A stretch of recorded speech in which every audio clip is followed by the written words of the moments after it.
Japan की यात्रा पर गए। घूमने के बाद उनको ताजा फल खाने की इच्छा हुई। चारों ओर दृष्टि घुमाई, कहीं ताजा फल नजर नहीं आए। उनके मन में थोड़ी प्रतिक्रिया हुई, यहाँ तो ताजा फल मिलते हैं लेकिन यहाँ तो कोई नजर नहीं आ रहे ताजा फल। पास से एक नौजवान गुजर रहा था, उनके कानों में स्वर पड़े।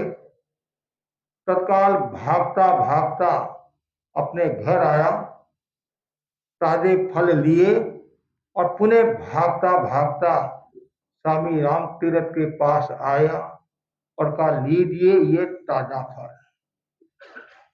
स्वामी जी देखते रह गए, आश्चर्यचकित रह गए और ताजा फल स्वीकार किया, साथ में पैसा देने देना चाहा। तो वो नौजवान बोला, मुझे पैसा नहीं चाहिए। प्रश्न क्या कि आप भारतीय हो? हाँ, मैं भारतीय हूं। तो बस मैं इतना ही आपको कहना चाहता हूं, आप अपने देश में मेरे देश की हल्की मत लगाना कि जापान में ताजे फल नहीं मिलते। इस रोचक प्रेरक प्रसंग से हमें यह शिक्षा मिलती है, उस नौजवान की देश के प्रति कितनी आस्था थी। मैं इस रूप में कहना चाहता हूं, आप लोगों की भी उस नौजवान की तरह संघ भक्ति होनी चाहिए। जहां संघ भक्ति है वहां सब कुछ है। जहां गुरु भक्ति है वहां सब कुछ है। जहां आत्म भक्ति है सब कुछ है। फूल की शोभा बगीचे से होती है और बगीचे की शोभा फूल से होती है। संघ की शोभा व्यक्ति से होती है और व्यक्ति की शोभा संघ से होती है। दोनों एक दूसरे के पूरक हैं। संघ के बिना व्यक्ति अधूरा है और व्यक्ति के बिना संघ अधूरा है।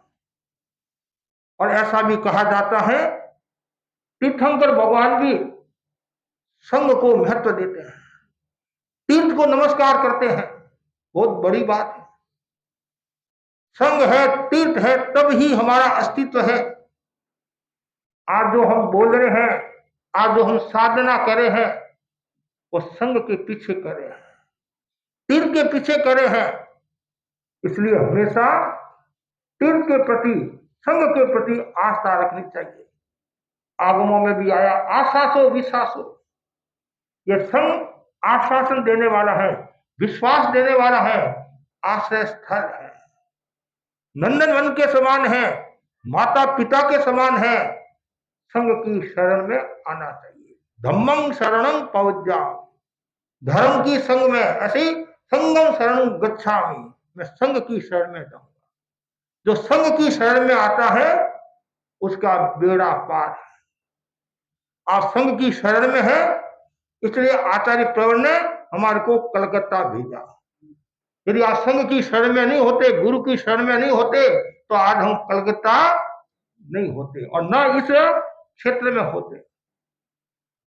संघ का बहुत बड़ा मूल्य है। और तेरापन धर्म संघ एक व्यवस्थित, मर्यादित, अनुशासित, शक्ति संपन्न धर्म संघ है। और इस धर्म संघ के प्राण देवता, ऊर्जा से भरपूर तत्ववेता, विधिवेता, आत्मातीत भीरु कौन थे? आचार्य भिक्षु। आचार्य भिक्षु ने धर्म क्रांति की और वो धर्म क्रांति तेरापन के रूप में विख्यात हुई। तेरापन का प्रादुर्भाव हुआ। वर्तमान में आचार्य श्री महासमन जी की अधिशासना में धर्म संघ निर्बाध गति से अनवरत रूप से साधना कर रहा है। हम सौभाग्यशाली हैं। गुरुदेव तुलसी के शब्दों में कहना चाहूंगा, हमें 3 दुर्लभ बातें प्राप्त हुई हैं: मनुष्य जन्म, जिन शासन और तेरापन धन संग। अनंत अनंत जीवों को अभी तक मनुष्य भाव प्राप्त नहीं हुआ है। जिन शासन तो बहुत दूर की बात है, तेरापन तो बहुत दूर की बात है। मानव भाव भी हर किसी प्राणी को नहीं मिलता है। तो हम सौभाग्यशाली हैं, हमें मानव भाव मिला है, जिन शासन मिला है और तेरापन धन संग मिला है, और आचार्य महासमंद जैसे अधिशास्त्रा हमें मिले हैं। तेरापन धन संग में मुख्य रूप से पहले 3 संगठनात्मक संस्थाएं थी। जैसे कहा जाता है देश में 3 सेना है, जल सेना, थल सेना, वायु सेना। उसी प्रकार तेरापन धन संघ में 3 सेना थी। जल सेना में, थल सेना में तो ये अलग है, यहाँ हम कहते महासभा, तेरापन युव परिषद और तेरापन महिला मंडल। और चौथी जो हमारी सेना है वो कौन सी सेना है? तेरापंथ प्रोफेशनल।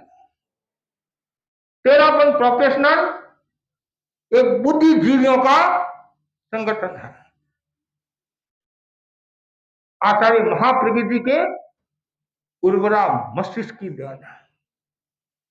वर्षों तक चिंतन अनुचिंतन चला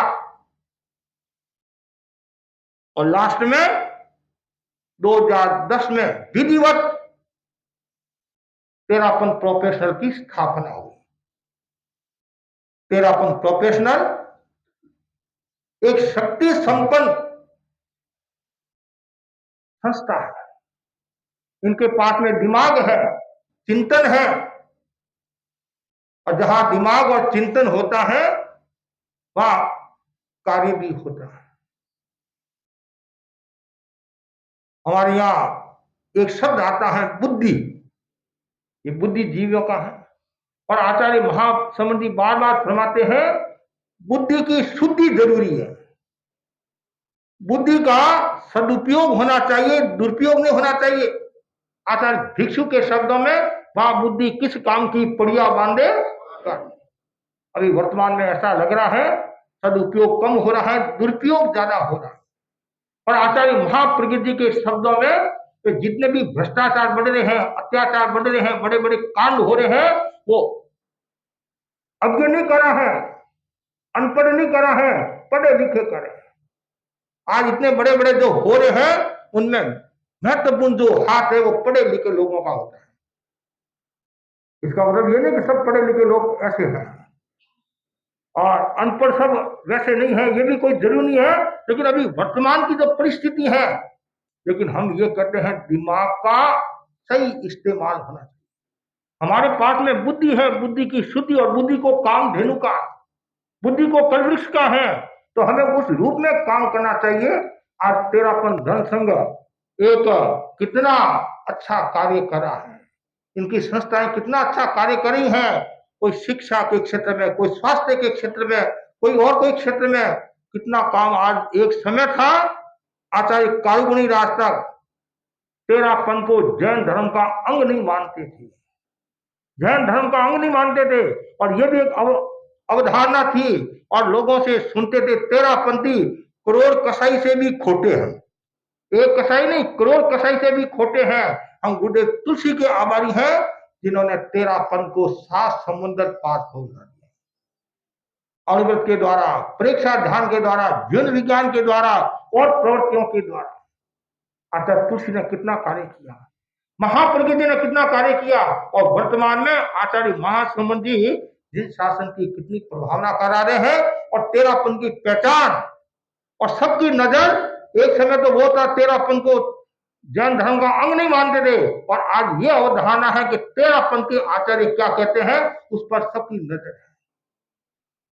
आचार्य रामचंद्र सूरी से हमारे मुनि राकेश कुमार जी स्वामी मिले समश्री एकता के लिए, और लास्ट में उन्होंने ये कहा राकेश तुम्हारे तो एक आचार्य है, जैसा चाहे वैसा कर सकते हो, मेरे तो 17 है, किस किस को राजी करूं। कितनी महत्वपूर्ण बात।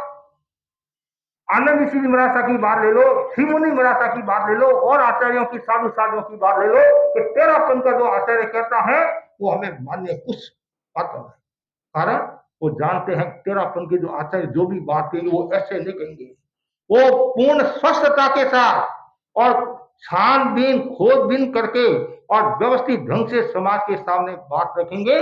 वो ऐसे नहीं है कि इधर उधर की बात करके घोषणा कर लेते, नहीं। इसलिए तेरापन धर्म संघ का महत्व है और मैं सबको कहना चाहूंगा, आप सब तेरापन धर्म संघ के प्रति आस्था रखें। ऐसे तो सब आस्था रखते हैं, लेकिन मन से, वचन से, काया से, मूल तो है भाव के साथ आस्था। एक तो ठीक है आपको मान सम्मान मिलता है तब तो आपकी आस्था है, हाँ आस्था भी है शास्त्रा के प्रति, और मान सम्मान नहीं है तो आस्था के प्रति, शास्त्रा के प्रति आस्था कहां चली जाती है पता नहीं चलता। आपको बोलने का मौका दिया जाता है तब तो दिनेश कुमार जी बहुत अच्छे हैं, बोलने का मौका नहीं दिया कि महाराज आज तो कार्यक्रम में मजा नहीं आया, मेरे मन में आया तुम्हारे को बोलने का मौका नहीं दिया इसलिए मजा नहीं आया। अरे हमें शास्त्रा के प्रति आस्था रखना है, कभी अवसर होता तो मौका मिल जाता है, कभी नहीं मिलता। और दूसरी बात है, ज्यादा यदि हम मौका देने लग जाएंगे तो मेरे सामने जो परिषद बैठी है ना वो भी धीरे धीरे, इसलिए समय समय पर जो कार्य होता है, समय समय पर जो लोगों को समय दिया जाता है उसका एक अलग मूल्य होता है।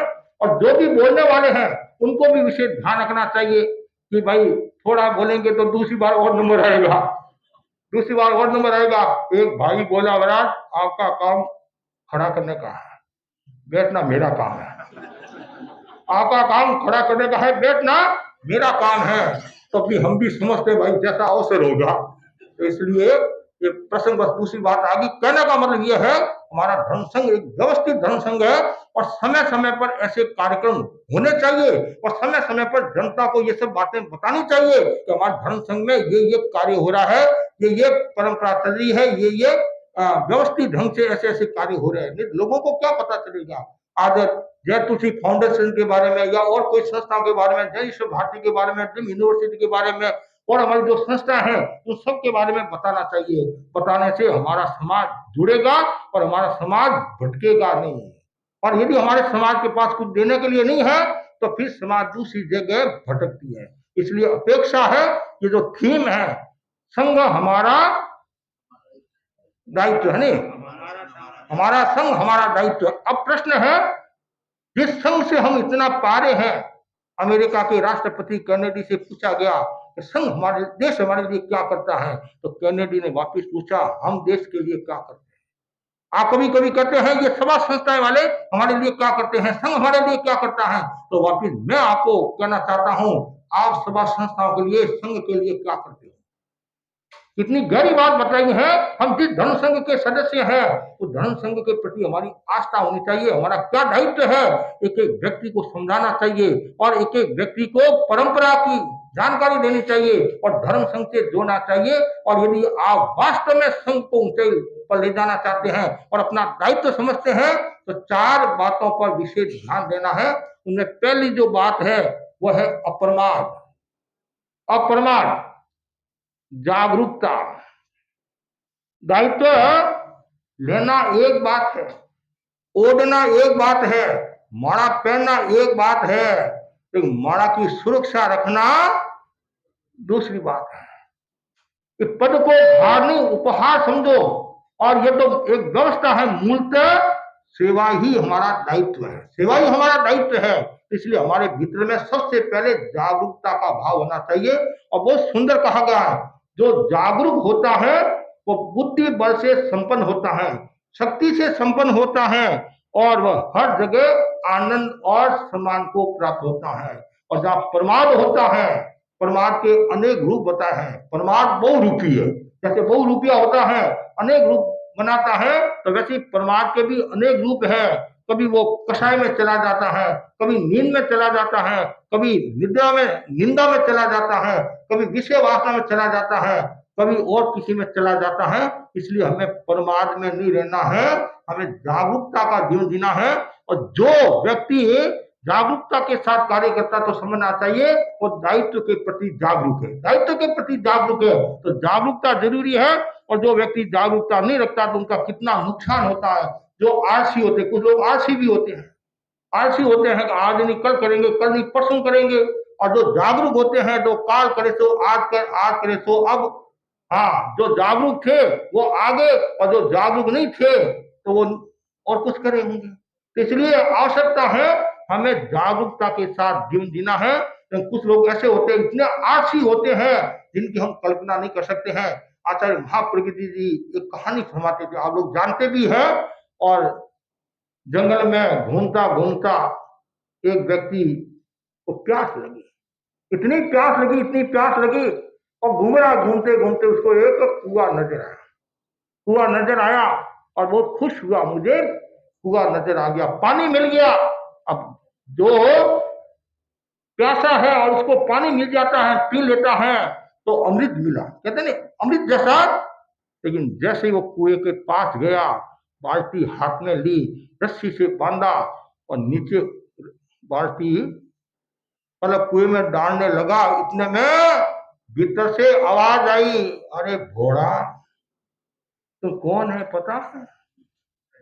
हाँ, तू कौन है? तो शाहजादा, और तू ये काम कर सकता तत्काल? और भीतर से अहंकार कह दो या आलस्य कह दो, बोलने लग गया। इतने में दूसरा व्यक्ति घूमता घूमता आया, उसको भी प्यास लगी हुई थी, कण सूख रहे थे, पहले वाले के और ज्यादा सूख रहे थे। जैसे ही 1 से 2 हुए तो पहला वाला बोला, हु मुझे पानी पीना है, तो वो भी कम नहीं था। अरे भाई, तुमने पानी क्यों नहीं निकाला? सब साधन थे। वो बोला, मैं पानी कैसे निकालूं, मैं शाहजादा हूं। अच्छा, तुम शाहजादा हो तो मैं नवाब ज्यादा हूं। तो वो भी खड़ा हो गया 1 से 2 लाइन में। इतने में तीसरा व्यक्ति और आया, उसको भी प्यास लगी हुई थी, वो भी भागता भागता 2 को देखा, अरे भाई मेरा तो काम जम गया, पानी मिल जाएगा। और वो दोनों ही आगे खड़े थे, दोनों हु पानी पिलाओ। क्यों? प्यास लगी हुई। अरे सब पानी पड़ा था तो फिर पानी क्यों नहीं निकाला? एक बोला मैं शाहजादा हूँ, एक बोला मैं नवाब ज्यादा हूँ, तीसरा बोला अच्छा तुम शाहजादा नवाब ज्यादा हो, मैं अमीर ज्यादा हूँ। अच्छा, तो तुम भी लाइन में खड़े हो जाओ भाई। 1 2 3 हो गए।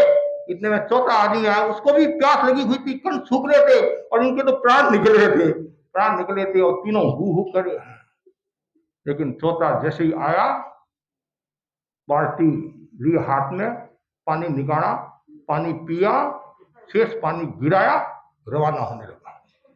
तीनों बोले, मूर्ख, तू अकेला अकेला पानी पीता है, हमारे लोगों को पानी क्यों नहीं पिलाया? आप लोगों ने पानी क्यों नहीं पिया? सब साधन थे, फिर पानी पिया क्यों? एक बोला मैं शाहजादा हूँ, एक बोला नवाब ज्यादा हूँ, एक बोला अमीर ज्यादा हूँ। अच्छा, तुम शाहजादा हो, अमीर ज्यादा हो, नवाब ज्यादा हो, मैं हराम ज्यादा हूँ। हराम ज्यादा को पैदा करने वाले कौन है? शाहजादा, अमीर ज्यादा, नवाब ज्यादा। आज वर्तमान में क्या हो रहा है? ये जो विलासिता जो बढ़ रही है, जो भोग भोग बढ़ रहा है, आलस्य बढ़ रहा है, ये सब कारण है। यदि हम जागरूक नहीं रहे तो हमारी आत्मा का तो नुकसान है ही, परिवार का भी नुकसान, शरीर का भी नुकसान, समाज का भी नुकसान। तो हमारा दायित्व सबसे पहले हमें जागरूक रहना है, कभी भी आलस्य नहीं करना है, हर समय जागरूकता। जितनी ज्यादा जागरूकता होगी उतना ही विकास होगा। और जागरूकता नहीं है तो बहुत सुंदर कहा है, आलस कबू न कीजिए, आलस अरि समझानी, आलस से विद्या घटे, बल बुद्धि की हानि। बल बुद्धि की भी हानि होती है, विद्या भी जाती है, और मान सम्मान भी प्राप्त नहीं होता है। और हमारे आगमों में भी कहा है, जो जागरूक होता है वो धन्य है, भाग्यशाली है, और बुद्धि को प्राप्त होता है। और दूसरा जो सूत्र बताया है, विनय। विनय की साधना, दायित्व का निर्वहन कौन करेगा? जिसके भीतर में विनय का भाव है। यदि अहंकार का भाव है, वो क्या दायित्व का निर्वहन करेगा? इतना सुंदर कवि ने कहा है, अहंकार में, अहंकार से आदमी बड़ा नहीं छोटा होता है, खरा नहीं खोटा होता है, मुखिया नहीं मुखोटा होता है। अहंकार पतन की निशानी है, और आज ये वर्तमान में भयंकर बीमारी है, विस्फोटक बीमारी कहते हैं, भयंकर बीमारी है। कब किसके ये बीमारी लग जाती है पता नहीं चलता है। ये एक दृष्टि से कहे आध्यात्मिक कैंसर है। ये अहंकार बड़ा खतरनाक है, कि अहंकार के कारण न जाने कितने लोगों ने अपना पतन कर लिया है। वो अपने अहंकार में रहते हैं, मैं बड़ा ज्ञानी हूं, मैं ये हूं, मैं ये हूं। अरे गुरुदेव महासमाधि भी फरमाते हैं किसका अहंकार करे। ये हमारे महामना मंत्री मुनि फरमाते थे, साधु साधियों को हम किसका अहंकार करें। हमारा ये जीव कितनी बार बोर की गुटली बनकर पैरों में रूला है। रोटी भी मांगना है तो हाथ पसारना पड़ता है, खान के लिए मांग करनी पड़ती है, कपड़े के लिए सब पूछना पड़ता है, फिर अहंकार किस बात का। और अभी मैंने सुना था आचार्य महासमाधि जी ने भी फरमाया था कि कभी भी धन का घमंड नहीं करना, न धन का घमंड करना, न तन का घमंड करना, न वचन का घमंड करना कि मेरे जैसा कोई वक्ता नहीं है, मेरे जैसा कोई ज्ञानी नहीं है, मेरे जैसा कोई विज्ञानी नहीं है, मैं तो मरा से भी बहुत अच्छा प्रवचन कर सकता हूँ। अच्छी बात है, ये हमारे लिए भी सौभाग्य की बात है। हमारे समाज में इतने अच्छे से वक्ता हैं, लेकिन ये सोचना अब महाराज की तुलना नहीं कर सकते। महाराज चारित्रवान है और आप संसारी हो और हम त्यागी है, उसका एक अलग मूल्य होता है। मैं आपको कहना चाहूंगा, जो भी बुद्धिजीवी है, बिना बुद्धिजीवी है, ये सब बुद्धिजीवी है। संभवतः यहाँ जितने भी भाई बहन बैठे हैं, कोई भी अनपढ़ नहीं होगा।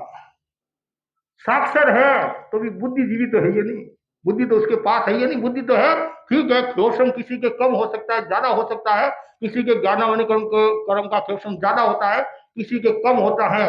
लेकिन कभी कभी आपको पता है, बुद्धिजीवी से भी अनुभवी ज्यादा शक्ति संपन्न हो जाते हैं, कभी कभी ऐसा भी होता है। इसलिए ये ध्यान रखना, कभी कोई प्रकार का अहंकार, हमेशा विनय का भाव। और हमारे आचार्य ने साधु संतन बहुत सुंदर कहा है, विनय की 4 परिणतियां बताइए, वो ध्यान से सुनने की अपेक्षा है। विनय की 4 अपेक्षा है। अपने मन को आग्रह से मुक्त करना है। जो विनयवान की ये पहचान है, अनाग्रह दृष्टिकोण का विकास। कभी भी आग्रह नहीं, आज सुझाव की भाषा में बात करो। आज सभा संस्था में मीटिंग में भी मेरा ये सुझाव है, तो उसमें कोई नुकसान नहीं है। मेरा आग्रह है तो वहां फिर समस्या हो जाती है। यदि सत्याग्रह हो तब तो बात समझ में आती है, और केवल दुराग्रह है, ये ग्रह बड़ा खतरनाक होता है। 9 ग्रह तो बताइए, 10वां ग्रह आग्रह बड़ा खतरनाक होता है। आग्रह के कारण टूटन है, विघटन है, कदाग्रह है, हटाग्रह है, नुकसान ही नुकसान है। तो कभी भी आग्रह नहीं, अनाग्रह चेतना का विकास करना, आग्रह मुक्त जीवन जीना। और दूसरा जो बताया गया है बहुत सुंदर, वो ये है कि हमें गुरु जो कहते हैं उसे स्वीकार करना है। एक विनयवान का लक्षण है, विनीत का लक्षण है, गुरु ने जो कह दिया तय, इसके अलावा कुछ नहीं। आपके बात समझ में आई या नहीं आई, आपके जची या नहीं जची, एक बार तो तैत कह दो, तैत गुरुदेव, फिर आपकी बात समझ में नहीं आई, अब एकांत में अवसर हो गुरुदेव को निवेदन कर सकते हैं, ये बात मेरे समझ में नहीं आई है, कृपा करके वापिस मुझे समझाओ। उसमें कोई प्रॉब्लम नहीं। लेकिन हमारा ये नियम है, जो गुरु कहे उसको स्वीकार कर लेना चाहिए, और जो स्वीकार करता है वो आगे बढ़ता है। और तीसरी जो बात बताई है वो बहुत सुंदर बात है, गुरु के वचन की आराधना करना। गुरु के वचन की आराधना करना, मुनि के वचन की आराधना करना। मुनि ने कह दिया, गुरु ने कह दिया, चरित्र आत्मा ने कह दिया, रखिए बात, आगे कोई लक्ष्मण रेखा कहते नहीं, मतलब आगे और कुछ नहीं होना चाहिए। आपको नहीं समझ में आया, एकांत में आप निवेदन कर सकते हैं, तो कभी भी लोप नहीं करना, कभी भी आज्ञा का लोप नहीं करना। जो आज्ञा का लोप करता है और गुरु के वचन को की आराधना नहीं करता है, तो वो श्रावक क्या, संघ की क्या सेवा करेगा, वो क्या दायित्व अपना समझेगा। इसलिए हमेशा गुरु की आराधना, मतलब गुरु के वचन की आराधना करना, और गुरु के अनुशासन को सुनना, चौथी बात है, बहुत महत्वपूर्ण बात है, गुरु के अनुशासन को सुनना। और आपको यह भी ध्यान में होना चाहिए, गुरु हर पर अनुशासन नहीं करते हैं। जो मजबूत होता है, जिनके पैर मजबूत होते हैं, खेत का खूंटा बोलते हैं, जिनके पैर मजबूत होते हैं, उन पर ही गुरु अनुशासन करते हैं। महामना मंत्री मुनि मंगल आदि समय ने कहा था, अच्छा तुलसी को कहा था, भरी परिषद में मुझे उपालम देना। इतना बड़े मुनि और क्या कर भरी परिषद में, क्यों? उनकी अवधारणा यह थी कि मेरे को यदि गुरु भरी परिषद में उपालम देंगे तो दूसरे साधु साधु सजग हो जाएंगे, तो क्या सोचेंगे कि आचार्य मंत्री को नहीं छोड़ते तो हमारे को क्या छोड़ेंगे। इतनी गहरी बात है। इसलिए गुरु के अनुशासन को सुनना, तेज, इसके अलावा कुछ नहीं। गुरु कितना ही कड़ा उपालम दे दे, कितनी कठोर शिक्षा दे दे, ये सोचना चाहिए। माइटों की गाड़ी घी की नाली कहते नहीं, गुरु मेरे हित के लिए कह रहे हैं और मेरे सुधार के लिए कह रहे हैं, मेरे निर्माण के लिए कह रहे हैं, मेरे निर्माण के लिए कह रहे हैं, आत्म सुधार के लिए कह रहे हैं। तो ये विनय की 4 अपेक्षा है, इसलिए हमेशा विनय की आराधना करना। और आप जानते हैं जो नम्र आदमी होता है, विनम्र आदमी होता है, उसका भी मूल्य होता है। और आप ये जानते हैं नरम सोना होता है, नरम सोना, उसमें नगीने अंकित हो सकते हैं, कठोर में नहीं हो सकते। इसलिए हमेशा नरम, कर नरम बनो जी, नरम बनो। जो जितना ज्यादा नरम बनेगा उतनी वो संघ की सेवा करेगा और अपना दायित्व अच्छी तरह से निर्वहन करता रहेगा। तीसरी जो बात बताई वो सुंदर है, अनुशासन। हमारा दायित्व है खुद अनुशासन में रहे और दूसरों को भी अनुशासन में रखे। निज पर शासन फिर अनुशासन, तो अनुशासन जरूरी है। और तेरापन धर्म संघ की जो पहचान है उनमें एक महत्वपूर्ण है अनुशासन। आज लोग क्या कहते हैं, तेरापन का अनुशासन, यानी पर तेरापन का अनुशासन। और एक आवाज हमने की कि आपको एक ड्रेस में आना है, गणवेश में आना है, तो एक शब्द कहा समाज ने, संस्था ने या आचार्य पौर ने अपनी भाषा में, तत्काल उसी ड्रेस में आएंगे।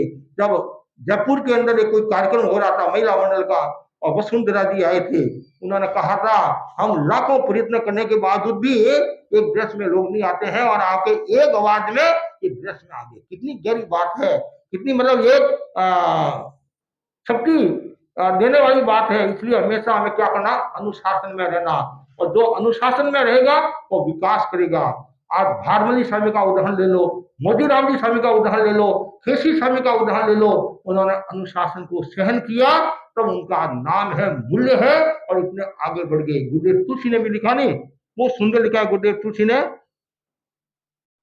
अनुशासन का उदाहरण है, द्रुत गति से बढ़ रहा चरण है, असहायों का सहज शरण है, युग आस्था का सरल संस्करण, युग आस्था का